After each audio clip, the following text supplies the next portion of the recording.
Trinidad Under Siege from Water by Latoyaa Roberts. The rain falls for hours, and we all know the outcome of that. Another flooded day in the streets of Central and South Trinidad.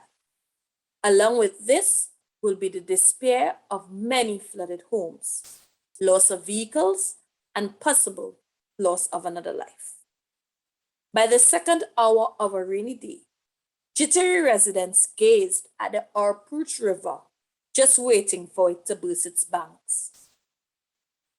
By the fourth hour of a heavy downpour, we already know the drill. Sweeping streams of water from the garage, and then eventually from the house.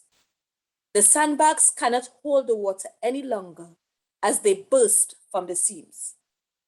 The temporary barricade placed to prevent the heavy gush of water from pouring into the house buckles under pressure. It is swept away like a little piece of paper dancing down the street that have now become large drains with water running aimlessly throughout the village. Residents in flat houses reach for heights. Their rooftops now become the new muster point. Others that are lucky to reside in a two-story building or more make their way to the second floor, as the ground floor is now not visible to the eyes. What next can be done? Many people wait it out, for we are often told that the rescue mission will not come until the water subsides. So maybe in about 10 hours, there will be some relief. But until then, still in high spirits and hoping for the rain to end, we pray that the large drops of rain on our canopy tent on the roof of the house will not break. We pray that they are still able to salvage a bed or appliance that will dry out in the hot Caribbean sun tomorrow after the rain. We pray that the paperwork for the disaster relief grant this year will be less because we are the usual suspects. We also pray that the regional corporation will be more proactive before the wet season, which officials know in their annual work plan is from May to December, but do nothing about it until the challenges in September. A few hours later, the rhythm and the pace of the water beating across the village start to fade into the distant thin air. There are no more sounds of gushing water or banging from the boulders of raindrops beating in my ear. The river behind the house goes back to its calm and restful position, waiting to surge another day. As we stare around the neighborhood, a sheet of brown covers the once pitch black road and the greenery that was once outside. We can see many objects that seem out of place because they once belonged to houses and not in the roads. Many persons with sad faces waddle through the knee-height water to salvage what was lost and reclaim any items needed to restart life again.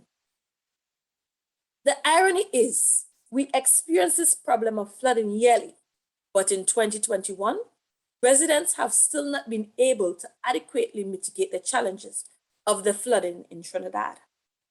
According to a study by UniECLA in 2019, the 2018 October flood in central Trinidad, for example, affected an estimated 150,000 people. That is approximately 11% of the country population, and 4,100 households. Also, claims incurred as at November 15, 2018 was more than $100 million. Property claims accounted to more than $60 million, whilst motor vehicle flood claims accounted to approximately $40 million. No matter how prepared the residents of Central and South Trinidad are for flooding, nature always surprises us. Moreover, climate change has increased the likelihood of continual flooding for low-lying areas in the country. We must admit that the flooding is a natural part of ecosystems. Ideally, if humanity disappears tomorrow, flooding will continue to occur and will remain.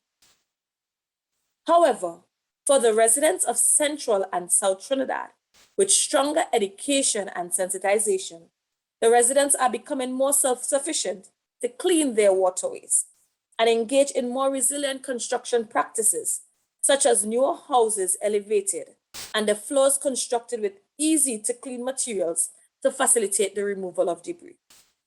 It is also recommended that the regional corporation work harder at implementing maintenance of retention ponds and installing flooded hazard alarm system with water level sensors in some of the most affected areas. If we embrace some of these mitigation strategies, it may give us a better chance for next year's rainy season, incurring less damages to our livelihood.